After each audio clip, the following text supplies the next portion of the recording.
I'm endlessly fascinated and curious about the world around us, about business, about politics, about the arts, about culture, developments, social issues, and the people. Most importantly, about the people that are shaping our future. Every night, I get the opportunity to have conversations, to dive into conversations with thought leaders, with change makers, entrepreneurs, politicians, and everyday heroes who unpack the ideas and stories that I think matter to all of us. What's the future of our economy? What's the future of our country? How do we build stronger communities? What can we learn from music, theater, sports, politics, the arts? How does policy shape our real lives? What does leadership look like, real leadership in today's environment? If it's interesting and relevant and topical and we're talking about it, you'll hear about it here at 6 o'clock on the Brian Crombie Radio Hour. I want to have real conversations, in-depth conversations. These are ideas we're sharing. This is the Brian Crombie Radio Hour. Thanks for joining me.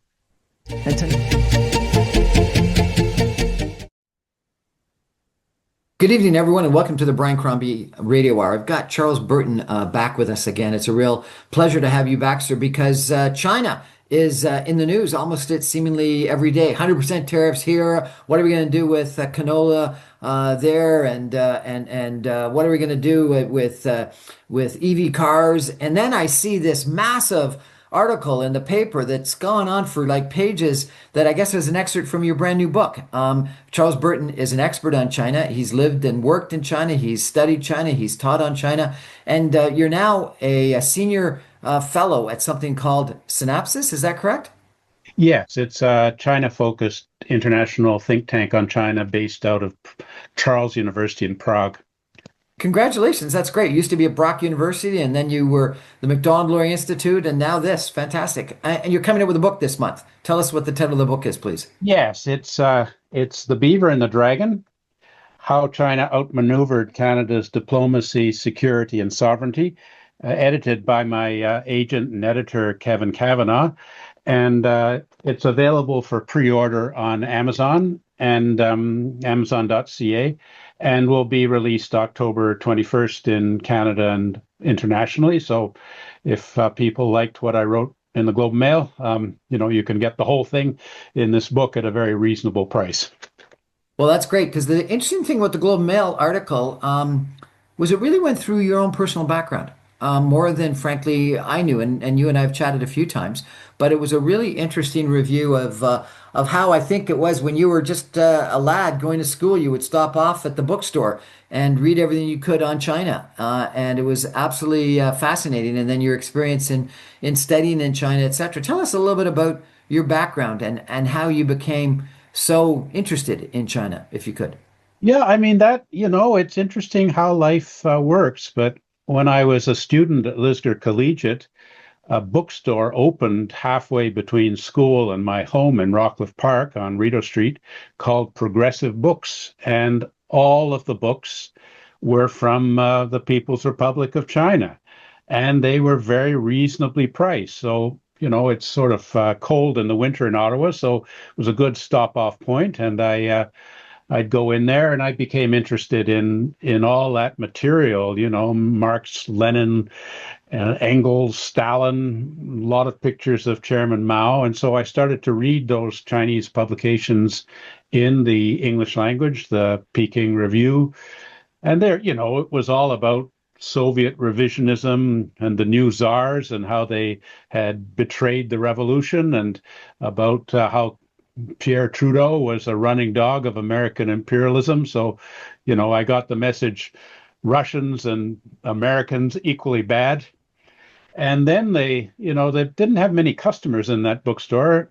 And let's remember, I was 13 years old. And the rather thin and gaunt bookstore clerks told me that they were members of the Canadian Communist Party, Marxist-Leninist, and asked if I'd be interested in organizing a Marxist cell in Lisgar Collegiate Institute to fulfill Chairman Mao's plan for world revolution. And I didn't think that was all that feasible. And so and I was pretty busy as the president of the Classics Club at my school and singing in the church choir. So I turned them down on the Marxist cell idea. And then the bookstore eventually closed. But But I continued to subscribe to all those Chinese publications straight out of Beijing. And eventually, when I went to the University of Toronto, I was studying Chinese politics and Chinese thought.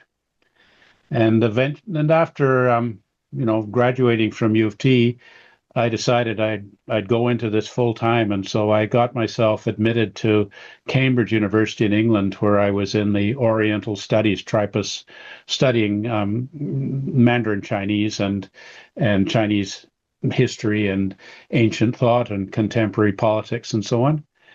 And after doing that for a while, by the time I got my Mandarin up to speed, I decided I'd be better off studying about China in China. So I got myself on the Canada-China Scholars Exchange Program, which was a program that was signed between our foreign minister at the time, Mitchell Sharp, and the Premier of China, Zhou Enlai, to exchange 10 students a year between each country.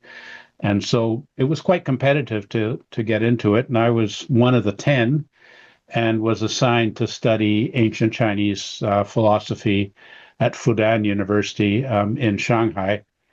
So, I showed up there, and for an entire year, in fact, I was the only Canadian registered with the Canadian Embassy in that whole city of Shanghai, which is, about half the population of Canada. It was quite a time. Conditions were pretty rough. Food was rationed, but it was a very meaningful 4 years for me to be And there. this would be about when, sir? This was in the 70s, so Okay. I overlapped with the first class that came into the university after the end of the Cultural Revolution. And so most of my classmates were 30 at the time because they had graduated high school 65, 66, 67, and then spent 10 years laboring in the countryside or working in factories. And then they restored the examination system, and they were able to get into university. By this time, most of them were married with children, and the teachers started to come back. The intellectuals were the subject of issues in the Cultural Revolution, and they were also, spent 10 years laboring in the fields and so on. And so they were restored to the university. So I got to, be there at a very critical time in China's transition away from Maoist revolution towards the opening and reform under So, Deng so Xiaoping. remind us of the history, if you could. When did Mao pass away? Zhou Enlai, I thought he was part of a triumphant triumvirate with Mao, was he not? He took over. No. Zhou Enlai predeceased Chairman Mao. Zhou died in early in 76, and then Mao died in October 76. And I arrived in Cambridge in 1976, and then got into China in 78. But the post-Mao program was fully initiated in December 78 with the 11th session of the Central Committee of the time. And so that was when they decided that Chairman Mao had been 30% wrong and 70% right, and abandoned the Cultural Revolution program and started to engage in marketization of the economy and what they called liberating thought and opening and reform to the West. And was So this Deng Xiaoping or not yet? that was Deng Xiaoping. So Okay. Deng Xiaoping came back in August 77. He had come back briefly in 75. And then with the demonstrations in 76, protesting the extreme leftist policies on the pretext actually of mourning the death of Premier Zhou, who was considered a progressive figure in the Cultural Revolution, or one who protected China's ancient artifacts and books and temples and so on against the ravages of the Red Guards. And he didn't fully protect them. Most of the stuff was destroyed. But Deng Xiaoping was purged again, came back in August 77, gradually edged out Chairman Mao's successor, Hua Guofeng, who was of the two the policy, what they called the two truths, which was everything Mao Zedong did was correct and everything Mao Zedong wrote was correct. And Deng Xiaoping changed that to we need opening and reform and the transformation of ideology. So when I arrived in Fudan University, it was still the revolutionary period. There were over the blackboard, there was a portrait of Chairman Mao and a portrait of his successor, Chairman Hua, and his slogans everywhere. And we woke up every morning at 5:30 to a song about Chairman Mao and how he was leading the people to liberation. And then, I guess about December 78, I practically fell out of my bed because at 5:30, instead of the song about Chairman Mao, The East is Red, they played a tango. So instead of the song about Chairman Mao, we got da da da da da da da da da. I don't know why they chose the tango, and that was really, you knew that it was over for the Cultural Revolution when the tango woke us up in the morning. What an incredible experience that you had to be there during that transformation of China from Mao to Deng Xiaoping. It was enormously optimistic. It was felt that there was unlimited potential for development, and my classmates wanted to know about everything. They'd send me down to Hong Kong to buy books, so I was sending them Freud and existentialism and every kind of de Tocqueville and every kind of discussion of democracy. And people at that time really felt that China was going to transform into a nation that met international standards of human rights and rule of law and freedom. And that lasted until about, I guess, March 79, when they cracked down again on that the first democracy movement, which happened in 78. And then, then it was more gradual process of opening up until there was the massacre at Tiananmen in '89 against the democracy movement. So I had the opportunity to travel extensively through China in the summer of 1988, and chatted with numerous different people in Tiananmen Square about democracy and capitalism and this thing and that thing, and went to Xi'an and had great conversations with people in the marketplaces out on the streets that were, the private businesses was growing absolutely everywhere, and then was shocked in '89 that a year later, after almost a year to the day of my tour through China, there was the massacre in Tiananmen Square. Tell us what it was like in the '80s, and then how was it surprising what happened in '89, or did you expect it to come? Oh no, I think none of us expected that. I was surprisingly quite active in the movement to promote openness and democracy in China, and in fact, they even put me on the editorial board of a book series that was about China's future and suggesting that China needed to move towards international democratic norms. My name appeared in as Charles Burton in that book series on the flyleaf of all of the books that we brought out. And then when the crackdown happened in '89, the whole publishing house was dissolved and all of the editors had to flee. Some of them came to Canada, and one of them, my former roommate, actually lived with me for 2 years in St. Catharines in exile. So no, we didn't expect it. We thought that the movement was going to lead to the communist leadership resigning, and that there would be a new form of government under enlightened progressive elements that would bring about a transition to democracy. In retrospect, of course, we were quite naive about this process, but we really felt that it was like people power in the Philippines, and the government would bend to the will of the people. We didn't expect it to be suppressed by the People's Liberation Army shooting on Chinese citizens that were engaged in a peaceful protest calling for democracy and human rights and freedom of expression. It was pretty devastating, and the mood 1989 suppression among my friends was really low. Like they were, I guess, really suffering from PTSD after what happened. And so,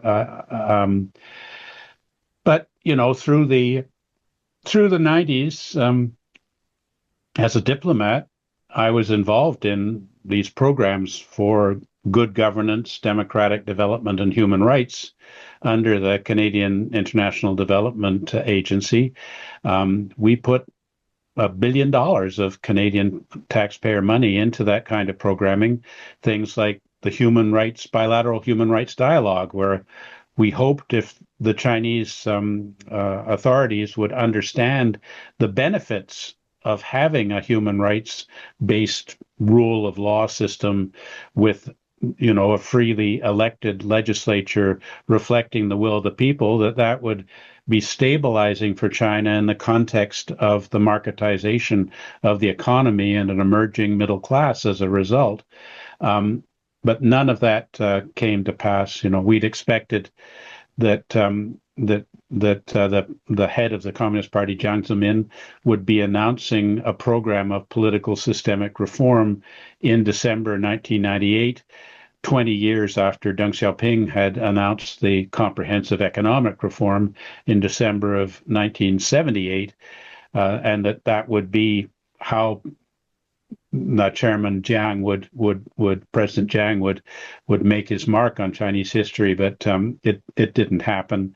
But Canada was very active, and I led the program between the Chinese Academy of Social Sciences and the Royal Society of Canada to allow the Chinese to understand fully how our system worked.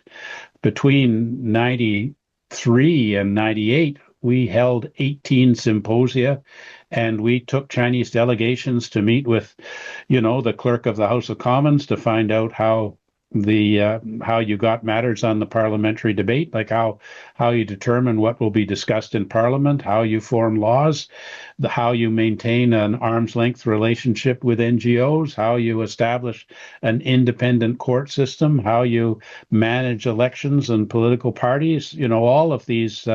All of these details of how you have a democratic system. And they took it all in, and there was a lot of interest. We had them running after local candidates in St. Catharines as they went door to door. And, they were interested in how Canada evolved. They were very interested in the quiet revolution in Quebec and asked me, after the quiet revolution, what happened to all the priests?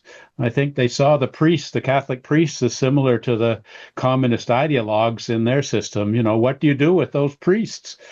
And but one of the funniest thing was I had a delegation from China that was, we had to keep it pretty much on the quiet. That was working out of the attic of my home in St. Catharines. And one night I loaded them all into the van and took them to the Penn Center shopping center in St. Catharines to get some supplies and show them the amount of stuff in our shopping center that was made in China. And so we parked outside the Zellers, and they saw on the wall of the Zellers slogan, "The lowest price is the law." As soon as they saw that, they all whipped out their notebooks and started to, say, Comrade Burton, you never told us about the Canadian lowest price legislation. We definitely need that in China. So I had to explain that it was an advertising slogan, not actual, the law of the land under the Canadian Constitution. But no, I mean, there's still a possibility that China could democratize, as Taiwan has done, as South Korea has done. You really think that's still a possibility? Well, it would mean the demise of the current regime. I mean, we're looking at a fourth plenum coming up this week where Xi Jinping has had to remove 9 very senior military people, which suggests that there's considerable discontent within the military over the way things are going in China. And of course, an enormous gap between the values of the regime and the values of ordinary people in society. And so, people are not inspired by their political leaders' speeches as they were under Chairman Mao. So you wonder, how long can an archaic Marxist-Leninist oppressive system sustain against social forces where ordinary people see themselves as citizens with inherent rights. The suppression of the Me Too movement, the suppression of diverse gender identities, the arrest of successful capitalists like Jack Ma, because he presents a power threat to the dominance of the Chinese Communist Party, and the collapse of the housing sector, the 19% unemployment rate among young people. All of these things suggest that the current system is not delivering what the people expect, which is in exchange for a repressive political system, constantly improving living standards. And right now, that's things are not going well. So we'll see. We'll see. But I just think that the qualities of the Chinese people are such that they don't deserve to be under an oppressive system that doesn't respect their rights or give them the right to participate in what sort of government they have and what laws regulate the country. I think that the days of autocratic single strongman rule in China could come to an end, because we see so many examples in Asia, Japan, Korea, Taiwan, of that having happened in other places, which are also largely Confucian-based societies that had these emperor-like figures ruling them. So I still remain optimistic, and I feel confident about that because my friends in China deserve the right to live in freedom, and I hope the day will come, ideally while I'm still on the planet, to see it. Charles Burton, I appreciate your optimism. I hope you're right. We're going to take a break for some messages and be back in just 2 minutes with Charles Burton talking about his new book on what's it called? The Beaver and the Dragon? The Beaver and the Dragon: How China Outmaneuvered Canada's Diplomacy, Security, and Sovereignty. Awesome. We're going to be back in 2 minutes. Stay with us, everybody. Welcome back, everyone, to the Brian Crombie Radio Hour. We've got Charles Burton. He's an expert on China. He's been a professor at Brock University. He's been an academic in China. He's been a diplomat. He's now with, what's it called? The Synergy? You're Synopsis. Synopsis. You're a senior director with the Synopsis Institute, specializing in China. And you've written a book that's coming out called The Beaver and the Dragon. Yes, I have. It contains some information about me, my personal life, and it also has about 60 of my previous short writings in newspapers. I've done over 200 short pieces, opinion pieces in the Canadian National Press over the past. And hey, you've been on the 12 Brian years. Crombie Radio Hour a couple of times. Come on, that's fantastic. That's wonderful. And, I do about 500 media pieces a year. Less this year. There's less interest in China now, as we're so focused on the Trump reality. So Well, it's interesting because you did a really interesting article about dealing with authoritarian regimes. And you just said a couple of minutes ago that you thought that the strongman, one person rule could come to an end and was coming to an end in Asia. And I got to challenge you in that, because it would appear that we've got that rule in the West. Do we have it in the United States? Do we have it in Hungary? Do we have it in Serbia? Do we have it in Israel? Do we have it in numerous other countries? And is there an attitude where people are looking for the strong man, the authoritarian rule, the autocrat that is going to sort of get rid of wokeism, and you commented about youth unemployment. Youth unemployment in Canada is 17%. It's high in the United States as well. You talked about a housing problem. We've got housing problems in Canada and the United States. You talked about a Me Too movement backlash. Well, that certainly happened in the United States. You talked about difficulty with people of different sexual orientations. Well, that's certainly something that we've heard a lot about lately in Canada and in the United States. So how can you be optimistic about what's going to happen in China when, frankly, it looks like we've got authoritarianism in a lot of places? I think there is a tendency, to want a strong man who will set things to rights. That's something that appeals to people, that they can have someone that will not be encumbered by the niceties of constitutions and separation of powers and so on. I think that in China it's a bit different because the system's been there for quite a long time, and you have in China an expression that when things go to extremes, they've got to come back. And so I think we're seeing this phenomenon in Canada. If we do see a return to a more authoritarian or more right-wing approach, that it's really because maybe under Pierre Trudeau we got too much caught up in the diversity, equity, inclusion kind of politics, and weren't focused enough on the kind of things you're talking about, which is how do we get employment for people who need it? How do we deal with the energy resources in the West when the Germans and the Koreans came to Canada wanting us to be selling them liquefied natural gas? Our government, for climactic reasons, suggested that we wouldn't be doing that. Justin Trudeau famously said there's no business case to build a pipeline to Atlantic Canada and build a liquefied natural gas facility. So let me ask you a question, if I could. Obviously you've got an incredible experience in China. I had the opportunity to spend a couple of weeks at Fudan Business School in Shanghai. Nothing like your decades of experience, but the couple of weeks for me at Fudan Business School, taking courses, doctorate level courses from some incredibly successful Chinese professors. One who was deputy governor of the Bank of China, as an example, and I wrote 4 papers while I was there. One of them was a comparison of the Beijing Consensus versus the Washington Consensus.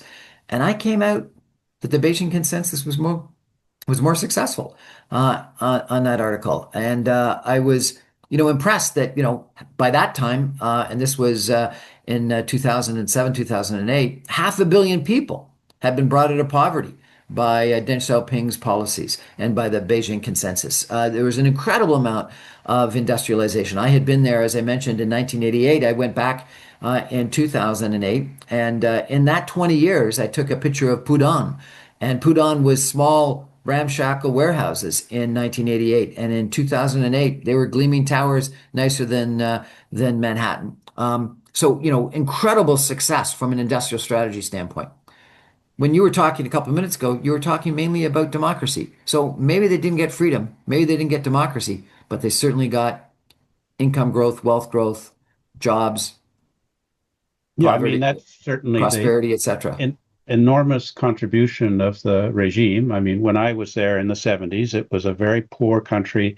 Food was rationed. We didn't get enough to eat. I lost a lot of weight as a result of that. And then when you went into the countryside, the poverty was devastating. People who, children with distended bellies from malnutrition, people who could only afford one set of clothes. I mean, that was actually true in our dormitory. Some of the guys only had one set of clothes. When they were washing the clothes, they had to get under their quilt and wait for them to dry off. So that was, that's really changed. And certainly among my own classmates and roommates from when I was at university, which was in fact Fudan University in Shanghai, I'm the poorest guy in the class as far as I can make out. So, they've done well. The problem is that the wealth has not been evenly distributed.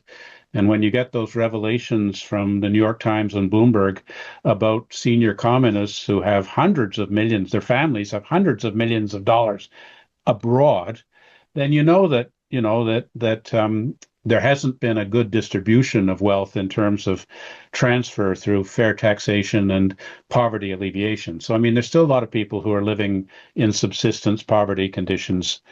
And I think that for a lot of the population, they feel society is inherently unfair because, the unemployed are the people who are not connected to the Chinese Communist Party. And so if you graduate from university and you have party connections, you're going to get the career that you feel you deserve. If you don't, you're likely to fall into unemployment. And this has led to a great demoralization of young people who feel there's really no hope. So I mean, I don't think we can deny the significance of the success of the growth in the period after Chairman Mao under Deng Xiaoping. And I mean that, that the right to live a dignified life is, of course, the most fundamental human right. The ability to get enough food to eat and enough fuel to keep your body warm, and the ability to live in clean conditions is of course highly significant and probably exceeds everything else. But it's not enough. I mean, once you've achieved a certain level of prosperity, then you want to see the ability to have a say in what society does, and to be able to speak your mind out. I think, Seems that today. there's a lot of people that even when they've got that opportunity, when they've got democracy, when they've got freedom, when they've got the opportunity to speak, they don't care. They just want a strong man to tell them which way to go. Take a look at Serbia, take a look at Turkey, take a Right. look at Hungary, take a look at the United States. Yeah, I think that I was last week I was at the Montreal International Security Symposium, and there was an interesting presentation which talked about how people have forgotten why we fought the Second World War against fascism.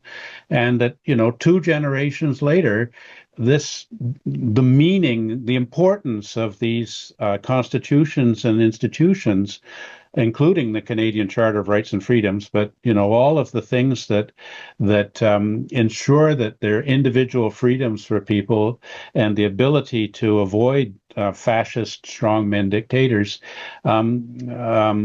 which led to the development of good and just societies throughout the 50s and 60s, that young people and a lot of people no longer remember that. And now we're seeing return to hate against Jews, which we thought it was over, and now, when they had the Yom Kippur, the synagogues all had to have heavy security against hatred. So I think that there is some element of that people forget the value of our Canadian values and our protections for people, and we're running back into a lack of tolerance and great cleavages between people in Canada, between those who support the Hamas and those who support Israel, between those who are calling for a Sikh Khalistan and those who support the Hindu nationalism in India. All sorts of anger and struggles and violence that Canada is supposed to not be about, right from the time that we decided that we wouldn't have hatred between Catholics and Protestants over the Irish issue in our country. So it is very worrying to see what's happening. And I think a lot of people in Canada admire what's going on in the United States and might want to see something similar in our country. And the question is, to what extent can we maintain our rule of law and our Constitution and the power of Parliament and the courts to ensure that the fundamental freedoms that make Canada the great country that it is are not debased by the return of right-wing dictatorship, which is certainly, as you say, a threat around the world that so far doesn't seem to have come to Canada. I mean,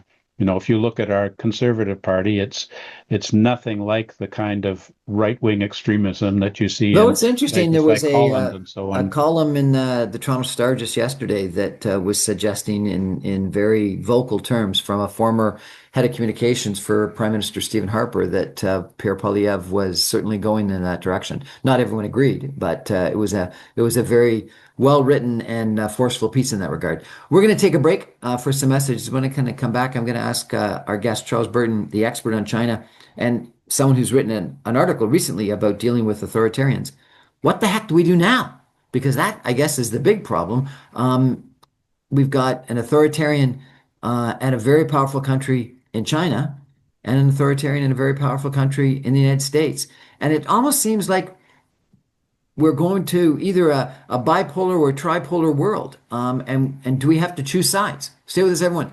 Back in 2 minutes with Charles Burton telling us, do we have to pick sides or not?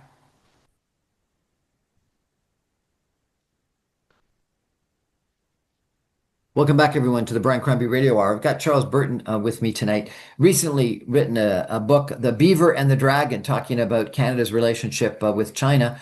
But you almost could add another one to that, the beaver, the dragon, and what, the elephant?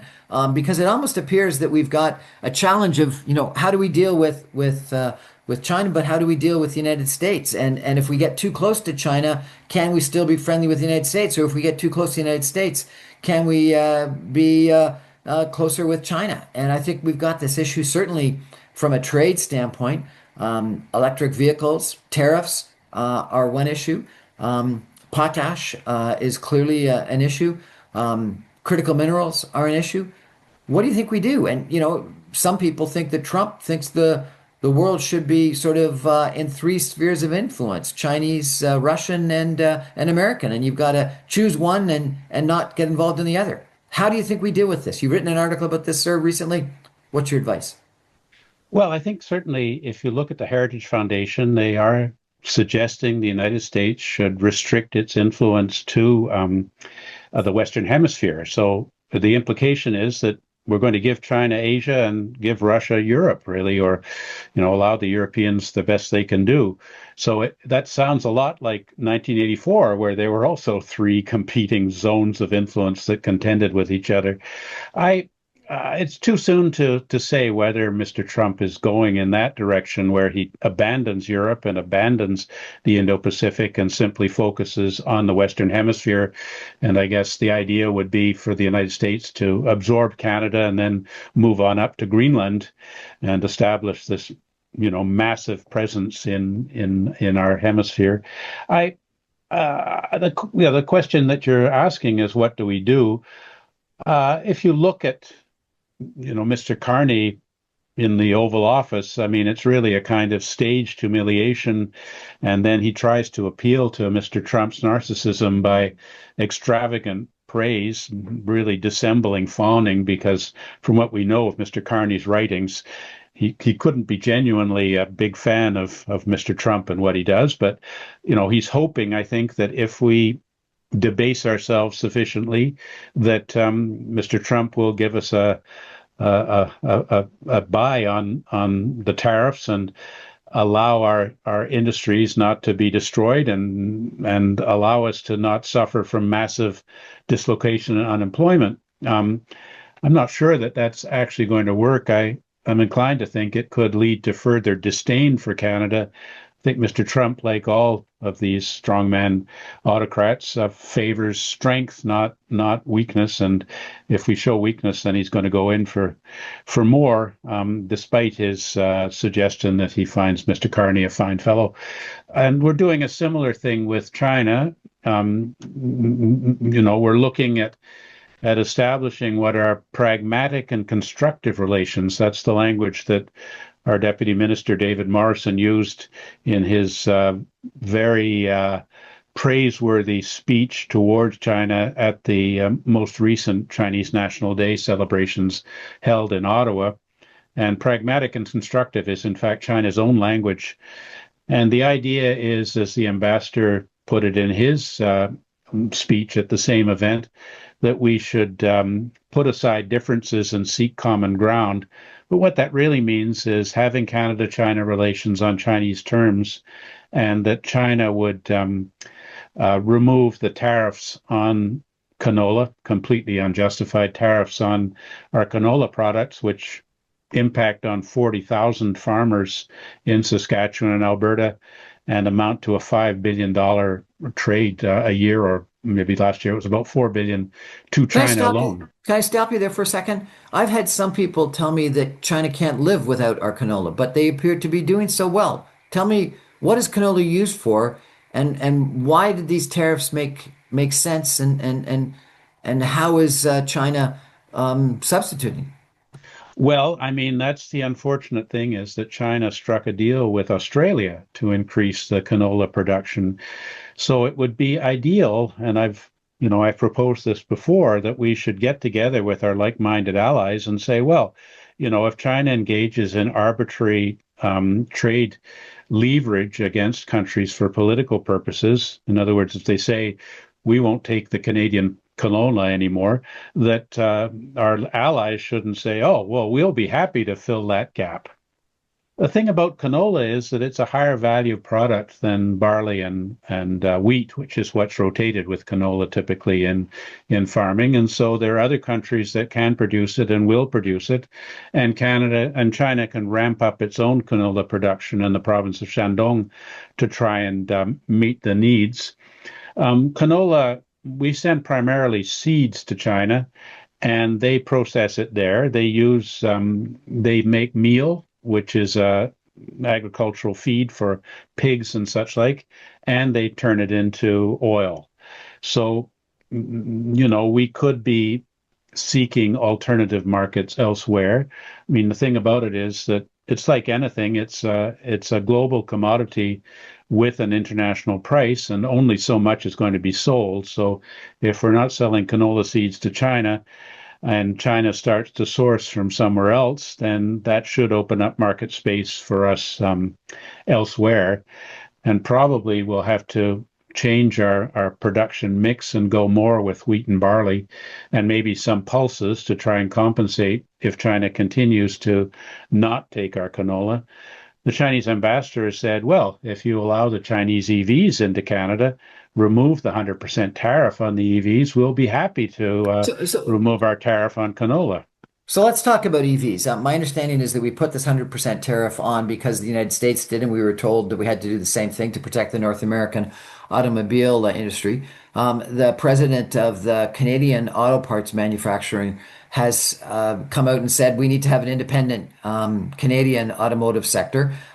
Jim Stafford just this week has come out with a big article saying that we have to have an industrial strategy for an independent automotive strategy. If we were, and lots of people have said, if we really were serious about climate change, one of the most powerful things we could do is allow those Chinese EVs in. They're cheap, they're electric, and they're pretty efficient. So, what do you think we should do from an automotive strategy? Do we couple with the United States, or do we open ourselves up to China? Well, I think coupling with the United States is pretty much over. It's the president and his international trade guy have said that the United States wants to, reshore all automobile production. And we've already seen the first of this with Stellantis saying they're going to move the Jeep production into the United States. And other manufacturers are delaying plans to expand production in Canada. So it's looking like that's the way it's going. The thing about the Chinese EVs is that they are very heavily subsidized by the Chinese state. And so, as you say, they've got great technology, superior battery technology to anything we have in Canada, including those massive battery plants that Mr. Champagne provided massive subsidies to, that God knows what's going to happen to those. And they would take over the Canadian market, no question about it. There are two aspects to this. I did give some evidence in Parliament on this matter. And as you say, the auto manufacturers and the unions all said that we need the tariff against the Chinese EVs. I'm concerned more about the comparable argument to why we're not allowing the Huawei 5G into our telecommunications, which is that these EVs are basically spy machines on wheels. They gather enormous amounts of data. And I don't think most Canadians appreciate the significance of that the creation of data on people and on places is really where the hybrid war is going to be fought in future. And similar to our ban. So hold it. So you're saying as we drive an EV, whether it be an American EV or a Chinese EV, they're listening to us? They're getting to know information about us? Oh, I mean, the amount of data that's gathered by an EV about the people who are in the EV and everything around the EV is huge. And of course, it's all sent back to the manufacturer to improve their software. And China doesn't allow Teslas near any sensitive facility for that reason. The difference is that, the Chinese EVs are part of the Chinese integrated party state industrial complex. But the Canadian and American EVs are not going to be providing that data to to our government, I hope. It's just like the difference between Huawei and BlackBerry is that Huawei is providing data to the Chinese state.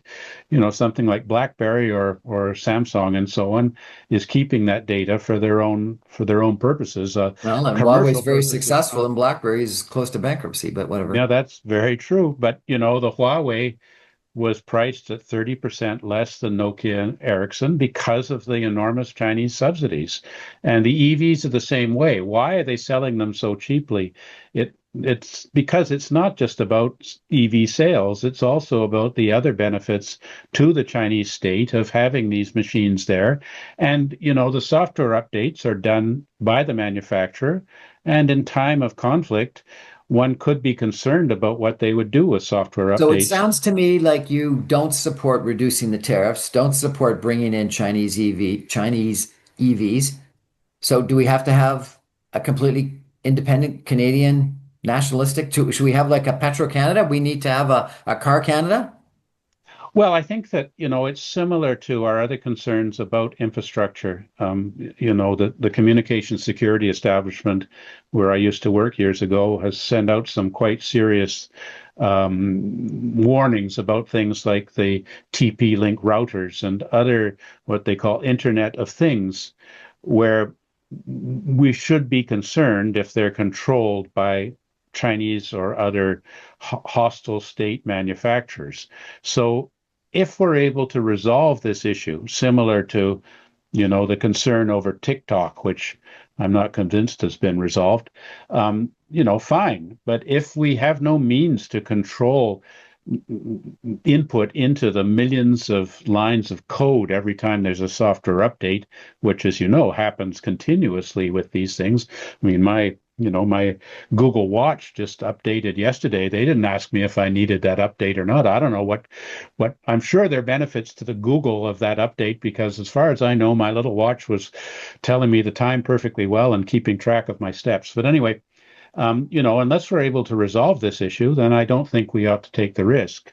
The history of indigenous car manufacture in Canada or in Australia or in Britain for that matter is not very good, but I Dismal. think it's the way we have to go. We Tell have me to, we about, have I apologize. Tell me for a minute or two, if you could, about critical minerals. I had lunch with a gentleman who said he thought that was the most important thing we needed to do right away, because otherwise we were going to be dependent on China and Kazakhstan for uranium.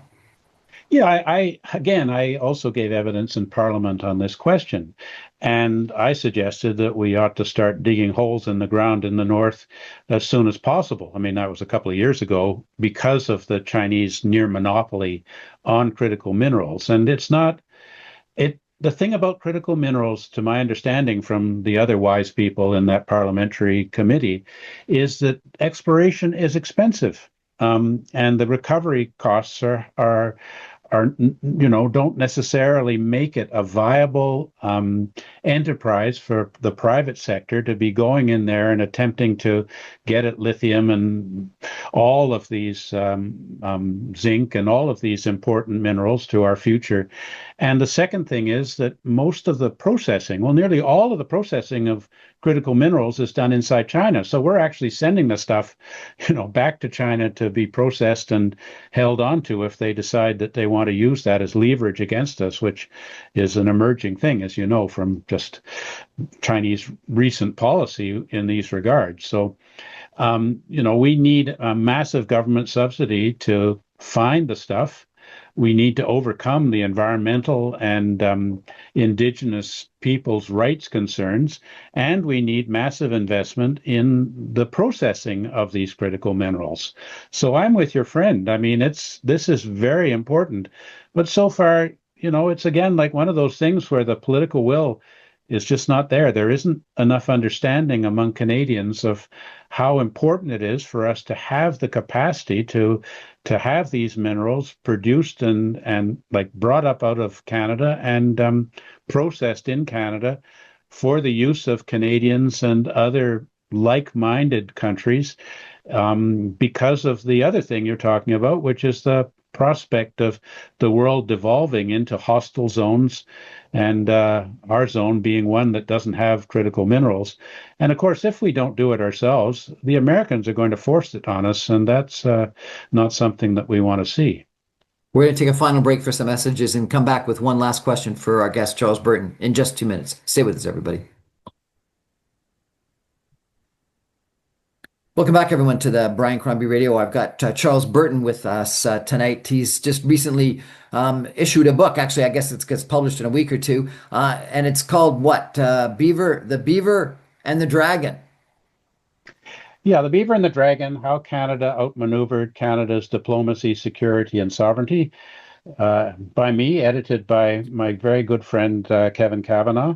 And it will be available on the 21st of this month, so 2 days from now, and, on all of the websites, amazon.ca, and in bookstores and so on. So, if you enjoyed my the summary, the extract that was given in the Globe and Mail and the Saturday edition, which feel was an free excellent to, extract. I really enjoyed it. Thank you, sir. Well, the book is much the same. So, if you want more of it, here it is. So we do have the issue with the dragon, but we also do have the issue with the elephant and the bear, if those are the right analogies to use for the different countries. And a lot of our relationship with China, at least I think, from a media standpoint, was all about, in the last couple of years, the Huawei CFO that was under house arrest in Vancouver, and the two Michaels that were in prison in China. What would you be telling Mr. Carney, Prime Minister Carney, if you had a chance to sit down and speak with him about what we should be doing in our relationship with China? Well, I think that, we need to have a relationship with China where we take into consideration not just the short-term benefits of getting them to take off the tariffs, but also our concerns over China's threat to our security and democratic institutions. So we really need to expel Chinese espionage agents that are working actively to transfer dual-use technologies, including military technologies, from our labs and universities to benefit China's military development. We need to stop the election interference. We had the Ogg Commission. We established Bill C-70 to deal with foreign influence in June 2024, which included a registry of people that have received benefits from a foreign state that has not been implemented by the government now that we're well into 2026. We need to be more honest and open about our values and defend international institutions against China's onslaughts. We need to defend Taiwan. We need to defend the South China Sea because, these things might seem far away, but as China violates international law, eventually it's going to come our way. And the next war, will not be about buildings blowing up in foreign countries. It'll be about sabotage of our infrastructure, the banking system, the internet, the water, the electricity. It's going to be a very different situation where war will come to Canada in a way that it has not, well, I guess since 1812 or so. It's not about wars in Asia and Europe anymore. It's going to be everywhere. And I think Canadians have to get themselves oriented towards that and insist that our government take the necessary measures to protect our security against this kind of threat. It's interesting. I just finished a fascinating novel by Bill Clinton, or co-authored by Bill Clinton, called The First Gentleman, which was exactly about that, about attacking the internet and how an adversary could just close our country down, close our economy down by attacking and stopping the internet and all transactions. Charles Burton, I really appreciate you joining us tonight. This has been a fascinating conversation. I really enjoyed your article on the weekend. That's, I guess, an excerpt from your book. I look forward to the release of your book, The Beaver and the Dragon. Thank you so much for joining us. Great to speak with you again, Brian. That's our show for tonight, everybody. Thank you for joining us. I remind you, I'm on every Monday through Friday at 6 o'clock on 960 a.m. You can stream me online, even from China or Ottawa, at www.saga960am.ca. Actually, I'm not sure if you can get me in China. That'd be an interesting I thing to sort of test doubt at it. some point in time. And all my podcasts and videos get put up on my website, briancrombie.com, as well as my YouTube channel, as well as podcast servers, social media, etc., as soon as the radio show goes there. So lots of different places you can check out my content with Charles Burton and other great guests. Thank you all. Good night.